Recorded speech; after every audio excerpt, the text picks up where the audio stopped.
Welcome, dear listener, to Let's Dig Deeper, the podcast where we talk all about archaeology, history, art, and culture. My name is Zinat Haroun, and I am a student of classical archaeology here at the University of Copenhagen. And in this podcast, I'm going to take you along for interviews with some of the delightful people working in the field. And we'll talk with archaeologists, historians, and professionals. Hopefully, we'll learn more about the past in the process. Today, I'm joined by not one, but two wonderful guests, Rebecca Bristow and Mikkel Nørtoft. And welcome to the studio, both of you. Thank you. Thank you. And Rebecca, you graduated from Paris Pantheon-Sorbonne University with a master's in prehistoric archaeology, and you're currently doing your PhD here at the University of Copenhagen. You also have a degree in digital humanities, which we'll be talking more about today. And Mikkel, you have a PhD in prehistoric archaeology from here at UCPH, and you're currently on your postdoc, where you're also partially stationed in Kiel in Germany. And you've researched prehistoric migrations, and you also have a background working on archaeolinguistics. And today's episode is all about AI and archaeology, the archaic contra the ultra-modern, and I think we're in for a hell of a ride. And now, before we fully begin, I'd love it if we could just first get an idea of what AI really is. I mean, I'm sure that everyone listening to this has by now heard of ChatGPT and the dangers of AI, but if we cut to the bone, how can we define AI, Rebecca?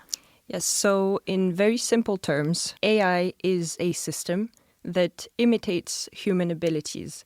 So that is, for example, learning from data, from information. It is recognizing patterns in that information. It is also processing language, so being able to understand language and to communicate in that language. And most importantly, it is able to predict, to make predictions and decisions. So that would be a very simple way of defining it. No, I think that's great because sometimes we end up overcomplicating it and making ourselves even more confused, right? But Mikkel, when we connect AI and archaeology, we create a really interesting mix. Is there a relevant connection to be made between these two things? Yes, I think so, because archaeology produces a lot of vast amounts of data, and that's kind of ideal to work on with AI. So I think that's kind of almost a perfect It's a great fit. example. Yeah. All right. And to learn more about all this, let's dig deeper. To start us off, can you each share an example of how AI has been used in archaeology, whether that be classical or prehistoric? Rebecca, will you start? There's one project that I think is very cool. It is from this company called Iconem that is working with what is called digital archiving.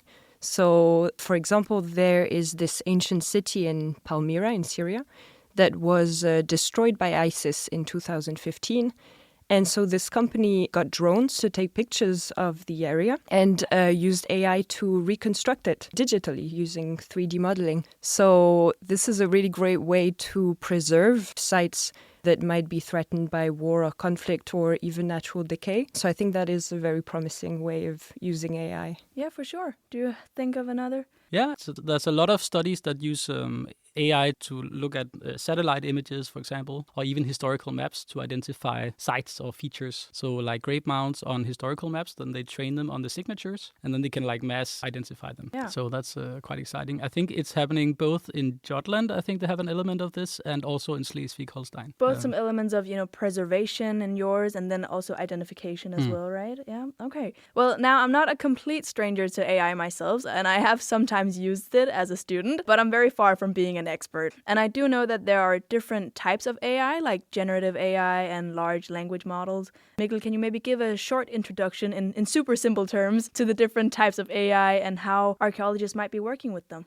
I can try at least. It's a huge field, of course, but I use it as well. But there's something called symbolic AI, which is, I think some call it good old-fashioned AI. It's more rule-based, simple sort of various types of knowledge that you can use to calculate things and so on. And it's actually often more explainable and more reproducible and transparent and predictable, but it's just more limited in what it can do. It can only do what you gave it, sort of, what you taught it. And then you have more sort of the generative AI, which is kind of taking over the world in some ways at least, which is training, for example, a language model on all the text you can find on the internet and just making it sort of figure it out and find its own patterns from that. And from that, it can sort of interpolate in between also what you didn't give it. So that it can be really good if it's a creative situation, but if you want something very strict or fact-based, it can actually be what we call hallucination. So it produces completely new stuff from this. Can I add? I think also when we talk about what is AI or what types of AI, we have a lot of keywords in mind that are kind of flying around, like deep learning, machine learning, generative AI. There's so many keywords. Yeah. So maybe also to make it simple, machine learning is the way you train the AI to learn from a data set and to make prediction. That is very simply what machine learning is.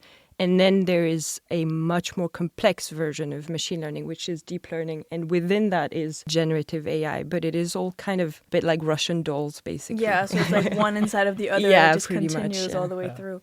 All right. And when did archaeologists first start experimenting seriously with AI? I mean, is this a new as development as it's being made out to be, or does it have earlier roots? You know, I had to look this up, actually. I was curious about that.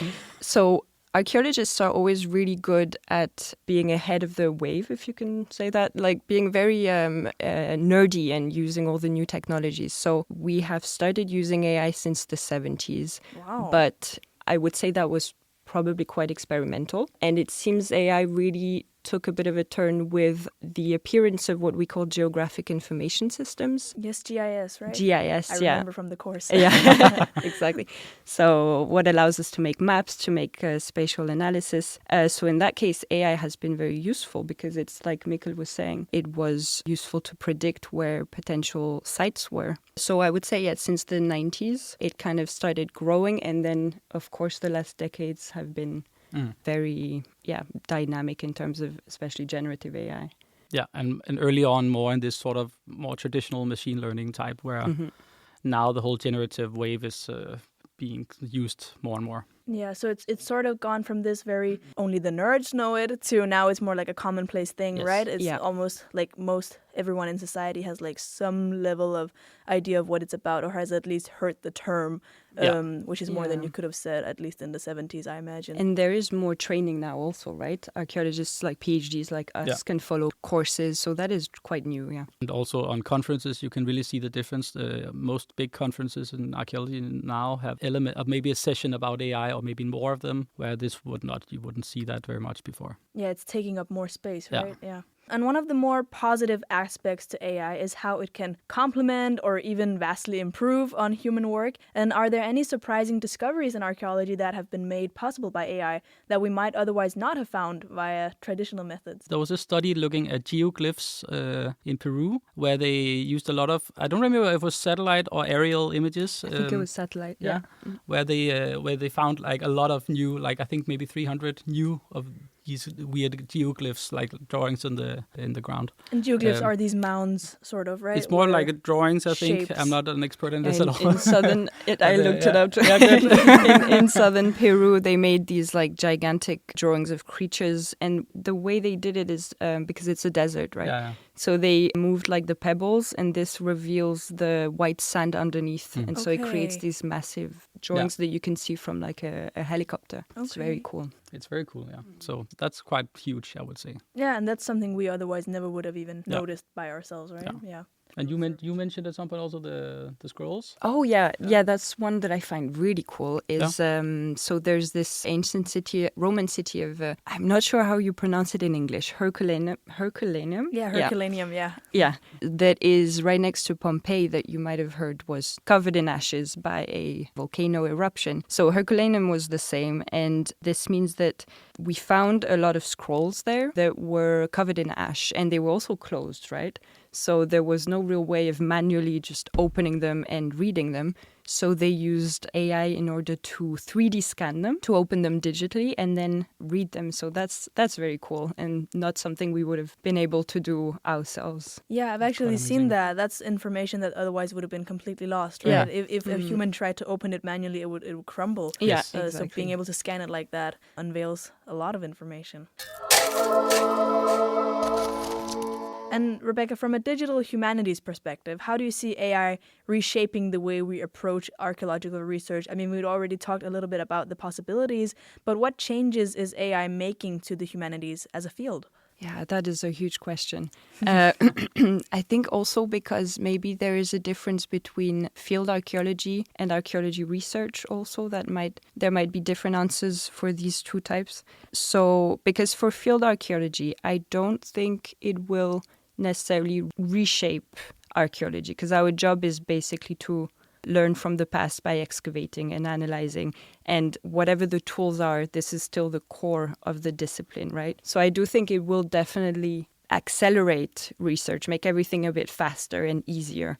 But I don't think it will necessarily change the core of what is archaeology. But then there's the question of research. And if AI can start creating research questions, that is a big topic. And this I'm not sure at all for now. I don't think right now it isn't really very interesting, the potential research questions that AI can come up with. But who knows in the next 10 years? Maybe, Mikkel, you have an idea about that. But yeah, so, and also on the excavation part, I think that at least on the documentation of excavations part, there's a study right now, or a project, a huge project, I think ERC, so European Commission in Italy right now, I think it's the MAPA Lab. They do many interesting technical things, but they have now a project called Automata, which is supposed to try and make a robot that actually automatically documents excavation materials, both in laser scanning, I think photogrammetry, and probably also taking, I think, measurements of everything automatically and standardized. So I think that is at least very close to the excavation, not exactly digging it up, but it's complementary, right? So very complementary and could at least make a huge amount of really good quality excavation data. Yeah, less human error. Yeah, right? Yeah, for sure. But then for the research, I think I found this paper also reading a little bit of for this podcast today. So I'm glad you're prepared. Yeah, we try a little bit. Right? But I think it was called IARC, where they actually try to have some sort of model. And if I understood it correctly, you can throw a lot of different kinds of data at it, climate, grave settlements, and then actually see if it can form some hypotheses perhaps from that. So let's see if it will be interesting in the future. But I think there are some things happening in that space even. So AI, when used as a tool, can actually be pretty helpful in freeing up space that researchers could otherwise use on very time-consuming tasks, right? Instead allowing them to work on more meaningful stuff. And that's a positive thing, right? Definitely. Yes. Yeah.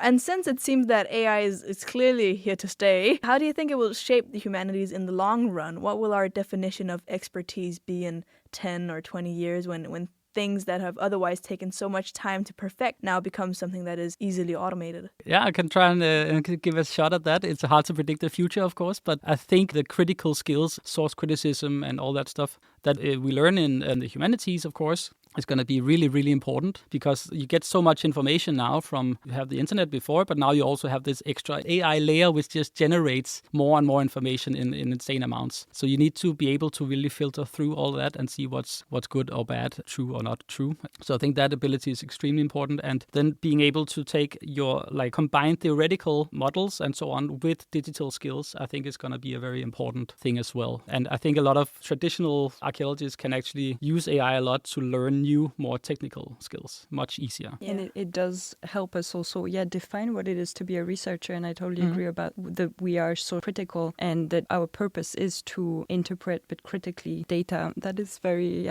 interesting. I think a lot of people are scared that AI is going to take over, but in that way, I think we're pretty safe as researchers because our core work is to be critical about our sources. Yeah, and perhaps that part of the human mind can't really be easily replicated.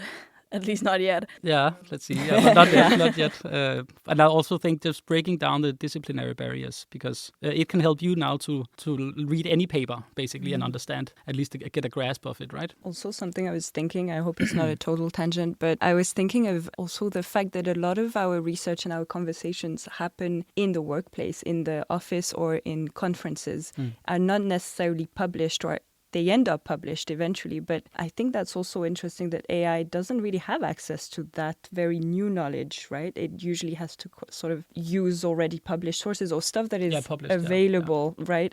So I was thinking about that maybe also AI is a bit late sometimes. Yeah, there's a delay maybe, right? There might be a little delay, True. Yeah. And, through many years of AI usage, there's been this concept of the black box problem, and this is partly about inaccessible data and stuff like that. Can you explain what the black box problem is, and is it relevant for archaeological research as well, where we often already have fragmentary information? So this is a problem with transparency of our methods if we use AI, because we consider archaeology to be a science, right? So we have to have a methodology that is very transparent, very clear and systematic. And so when we excavate, everything is very well labeled, labeled, everything is classified, and there's really this process. Using AI kind of hides this process. So I mentioned deep learning before. So when it's very complex, so like deep learning, when it's very complex AI, it makes a lot of decisions to reach a certain prediction, right, or decision.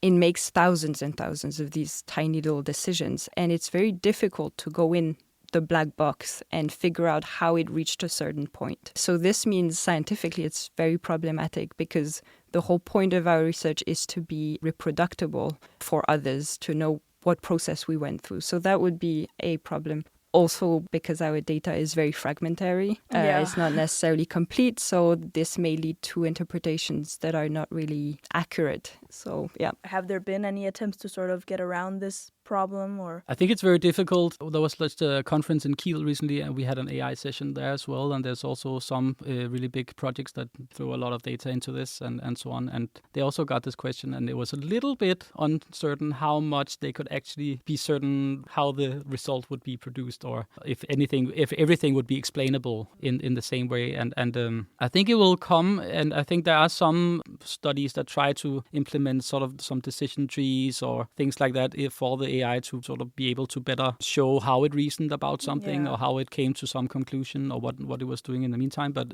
it's still a little bit tricky if you like do the thing where you just throw a bunch of data into a big black box, right? And something comes out at the end. But then you can use smaller models, right? You can use customized models, and that would allow to actually know exactly how the model is going. To track it. Yeah, and then at least if you do a custom model, you at least know what data you put into it, right? Exactly.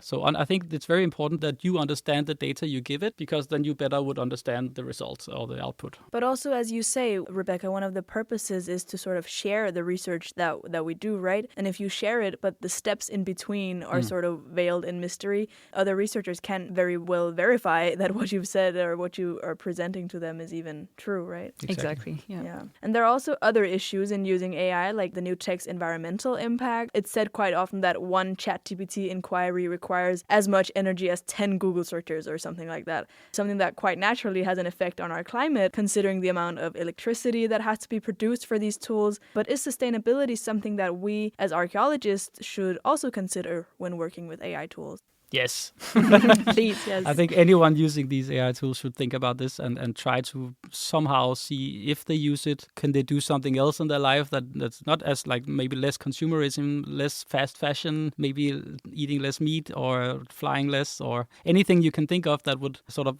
balance it out a little bit, because it's all the same sort of energy use that we use, like all together, right? But also you can just try to use smaller models. If you have a simple question, many of the models today have where you can choose a mini version of it. There's many lightweight versions of the big models, and you can do it locally with open source, where you can run it locally on your own computer. You don't need a big data center. Yeah. And in general, just also being critical of the use of AI. Do you really need to use AI? It's very trendy at the moment, but do you need to adapt the project to the tool or the tool to the project? Sometimes you need to think about, does my project really require AI at all? And beyond the practical, in air quotes, restrictions of AI, there are also some more ethical considerations to be made. I mean, what are some of the ethical dilemmas that we can run into when we're using AI as a tool in archaeology? Yeah, the copyright, of course, because many of these big models were trained on copyrighted material without permission. That's a really big problem, I would say. And it's kind of an original sin, you could call it, for all these big models that we cannot really take out of it anymore. It has happened already, and we can't really fix it. I had hoped that or wished that these models would also, if you generate especially creative stuff, if you put in like I want an image in the style of Van Gogh, or maybe not Van Gogh, maybe someone living, right?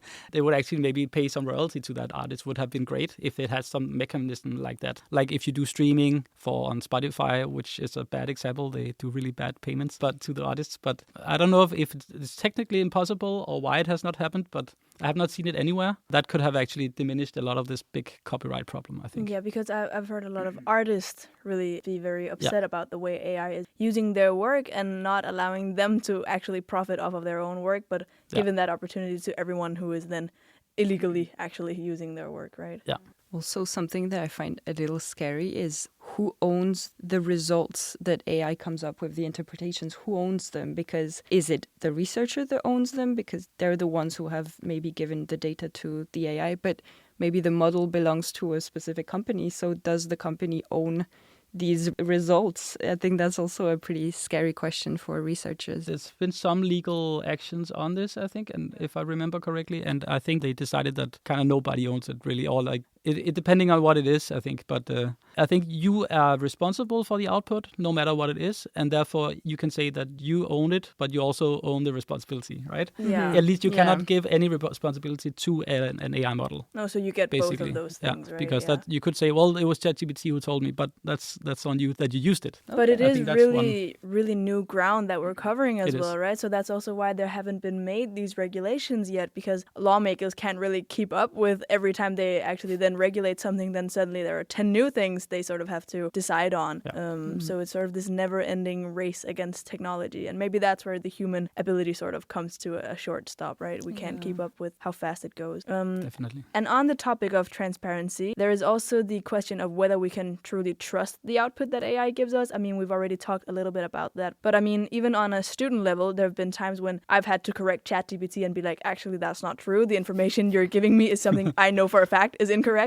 And in that case, more often than not, it will just say, oh, you're right, let me correct that. And that just puts a doubt on the user then, right? Because how will you then be able to tell that what it's next telling you is correct? And how can we know what's true? And how can we distinguish and trust the facts that are presented to us? I mean, they say AI is only as good as the data you give it. So if the data is not complete, then the AI will not be very accurate. For example, actually, if you ask ChatGPT right now about very specific topics that I'm studying, for example, about the Neolithic, like very, very specific, it will make lots of mistakes because it just doesn't have access to the data. It fills the gaps, basically, it right? fills the gaps. It just imagines, hallucinates, as exactly. you said, right? Yeah. We had a recent example recently where we tested it out down in Kiel, and a colleague of mine, she didn't really trust the response coming out. And also I was like, I'm not sure, I think that date is wrong on that cave painting or whatever he's talking about. And then we actually looked it up, and it was correct. Okay. So it was just that we actually remembered wrong. Yeah. So we also have that ability, of course, to hallucinate a little bit, right? Yeah. But it's definitely a thing. And something like RAG can help a lot. Giving it specific knowledge, maybe it could be a bunch of PDFs or whatever you want to interrogate the language model on. That can help a lot. Yeah, so predetermined and already sort of like sifted through and fact-checked, right? So you make sure that... And always fact-check, yes. Yeah. Because, and also if you use just a general language model for like looking up facts, then use the search function. Because both Perplexity has this, ChatGPT has this now. I think most of them have it by now, where they actually give actual sources. And in the beginning when they started this, often the links didn't work. Now it's quite rare that I see a link that doesn't work or is not relevant at all. Can happen, but that's why you always click the link and check where does this come from. But you got the distilled version first. You always verify your own sources. Always right? verify, yes. Yeah. Do you know, I have a question actually, do you know if it still hallucinates for large chunks of text? Because it used to do that, right? When there was so much text that it just started struggling with the memory. It has the context window problem, right? So if you give it a really big amount of text, many pages, depending on which model and so on, but many of them will often have problems exactly keeping track of everything in there. So often it's good to... Yeah, and there are some studies that show that it tends to be sort of just before or around the middle, that it can't really remember everything. Often it's good at the start and the end and so on. So... somewhere in the middle, there will be That's maybe much like gaps. humans. Very much. So they do these needle in a haystack tests where they put some weird fact inside a huge text and see if it can remember what did that guy have for dinner or whatever. And they're quite good at that, but still putting in the many different needles in the haystack of the text and say find all the things he had for dinner throughout the whole book or whatever. It's still quite, I think, difficult. It's gonna have some trouble doing that. Yeah. Well, what's one thing you're most excited about and one thing that worries you regarding the future of AI and archaeology? I mean, we've had a bit of both already, but maybe if you each share one of these. I think what I find exciting is definitely the identification of new sites. I think that is maybe one of the most promising thing. But something that worries me, I'm not sure. I think maybe just the confusion about the sources, just everybody not trusting anything anymore. Yeah, maybe the just general fear that there is around these tools because there is a lack of understanding. Yeah. I think that is a bit, I can see a lot of traditional archaeologists that are very scared of AI, right? So maybe that would be the negative aspect. And also the other way around if you just blindly Yes, trust it, right? absolutely. So I think finding that, I call it surgical criticism. So if you can be generally critical, that's very easy. It's not really, No. it's not hard to be critical of something, which many are. But if you know exactly why you're critical and exactly what you're critical about and where the pitfalls lie, especially, I think that you have a much better understanding and a much better grasp of things. I think that if I should answer that question as well, I'm really, really happy or like hopeful for the people being able to expand their view and the disciplinary view. I come from another discipline as well, so that's also, I have met many archaeologists and also in other fields through time which only know their own discipline and they are kind of very critical or skeptical about any other discipline. And here they can actually look things up and understand really easily something that they did not understand before. So even if they are still critical, they will become more surgically critical, right? And they can learn many, many new things themselves as well. If you want to build something, if you want to build an app that does something that you really need, that didn't exist before, you can do it yourself now, at least within reason, of course. Or if you want to learn a new method, you can learn it extremely quickly because normally before there will be that barrier. Okay, a learning curve is super steep, and now it can really help you break down that wall and understand pretty much anything, which I think is insane. But I think, as you also said, the misinformation generally from AI. I see a lot of, on social media, also a lot of AI images of things that look like a grave, for example, and then some story about it. Or sometimes it's totally bullshit, and people share it everywhere, and it can be more and more difficult to see what's real and what's not with the images and video and so on now. I think that's a huge problem, yeah. I agree. I really agree. I think the image thing especially, because at a certain level of knowledge, you learn to distinguish between what's real and what's fake, and you're sort of always updated on how to tell these things apart. But as soon as you're outside this circle of internal knowledge and everyone knows that what's right and what's not right, then there's a whole world of people who just blindly believe most everything they see. Yeah. And these people have so many responsibilities in the world, right? Like they're not 80 plus sitting in a retirement home. They're like 45 and maybe in a government position or something like that, right? Yeah. So it's dangerous the way we don't keep training ourselves to be critical, because critical thinking is like a muscle you have to keep training, right? Definitely. Yeah. And still, even as archaeologists, it can be difficult for us to now see images of some grave and really know if it looks so real, it's photorealistic now. So we wouldn't know if that specific grave is real or not. You just have to look it up and check the image, see if you can find it elsewhere in a reputable source. But on a maybe more positive note, I do think things will also settle down. They say things are going very fast and it just keeps... But usually with technology, things eventually settle down and there are more regulations put into place and people are more trained on the subject. So hopefully there will be just more training about being critical about sources and AI and all these things. So I'm hopeful about that. Yeah, I hope so too. Like, people learn to use the internet at some point. Yeah. So hopefully they will also learn to use AI. I guess not everybody learns to use the internet.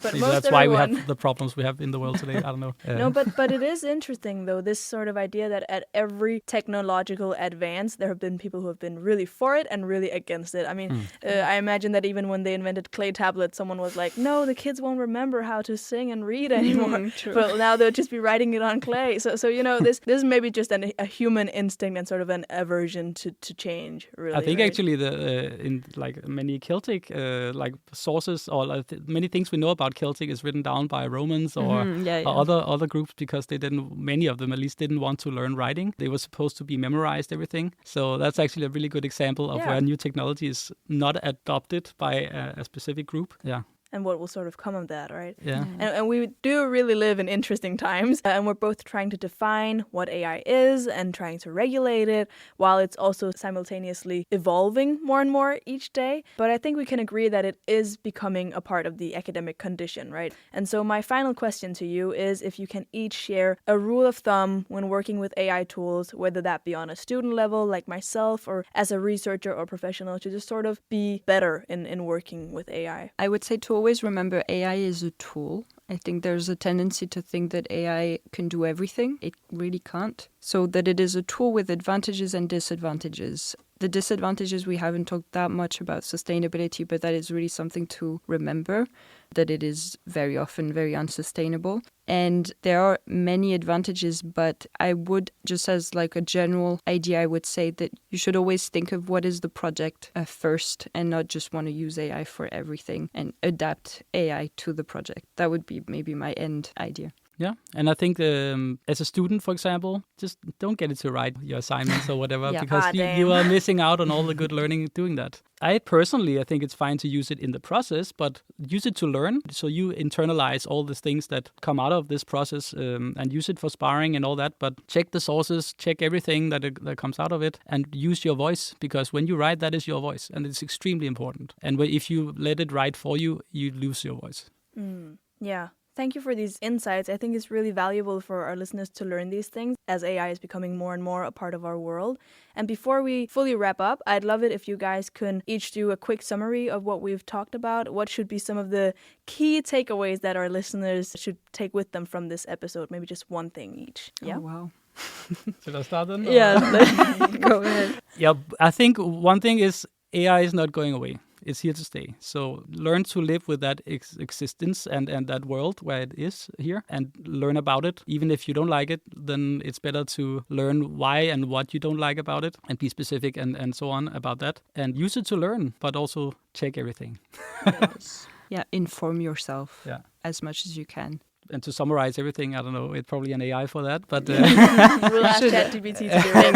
Let's do that. But overall, it's taking more and more. I think that's what we can summarize from this. It's growing exponentially fast in both its abilities and its use cases. Yeah, I think the overall thing is to embrace it, but not uncritically. Yes, right? And don't get paralyzed, because there's this tendency of being paralyzed and not wanting to do anything. But maybe be hopeful about the future, about regulating AI, talking about it, informing yourselves about it. Yeah. There can be a positive outcome. Mm-hmm. Definitely. And I think staying hopeful is probably the best way to go on after this episode. And I think it's a great way to wrap it up. Rebecca, Mikkel, thank you so much for joining today's episode. It's been wonderful having you. Thank you. Thank you. And thank you, dear listener, for tuning in to this episode of Let's Dig Deeper. I hope you've learned lots and that you feel ready to submit to our coming robot overlords. Joking, of course. And if you have any questions or suggestions for the podcast, you can reach us at letsdigdeeperpodcast@gmail.com. And don't forget to subscribe to the podcast so you never miss an episode. I am Zinat Haroun and I've been your host. You can reach me on Instagram at @z_archaeology. Thanks for tuning in. I'll see you next time where we will dig deeper into another topic. Bye.